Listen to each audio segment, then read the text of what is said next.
সম্বলের এক মসজিদের ইমামকে 7 কোটি টাকা জরিমানা করল তহসিলদার আদালত।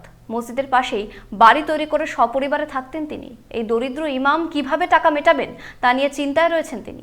তার বাড়ি ও মসজিদ গুড়িয়ে দেওয়ার নির্দেশ দেওয়া হয়েছে ইতিমধ্যেই। সম্বলের এক মসজিদের ইমামকে 7 কোটি টাকা জরিমানা করল স্থানীয় এক আদালত। মসজিদের মধ্যে একটা ছোট্ট ঘরে সপরিবারে থাকেন তিনি। জরিমানার টাকা মেটাতে হবে, একই সঙ্গে মসজিদ ও তার বাড়ি গুড়িয়ে দেওয়ার নির্দেশ দিয়েছে এই তহসিলদার আদালত। আদালত বলেছে এই জমি গ্রামবাসীদের। গ্রামবাসী বলতে আদালত বুঝিয়েছে গ্রামের হিন্দুদেরকে, যদিও মুসলিমরা দাবি করেছেন 452 নম্বর দাগের এই জমি ওয়াকফের অধীনে রয়েছে। संभल चंदौसी मुख्य मार्ग पर स्थित है और इस पर आफ्ताब खां और मेहताब खां इन दोनों व्यक्तियों ने इस पर कब्जा करके इस पर अपना मकान और दरगाह और मस्जिद इत्यादि धार्मिक संरचनाएं बना करके कब्जा कर लिया।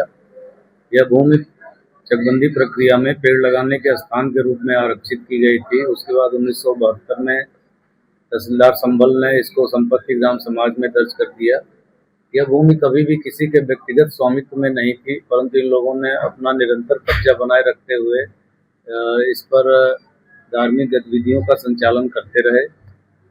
आज से 6 माह पूर्व जो है राजस्व लेखपाल ने धारा 67 की कार्रवाई की थी।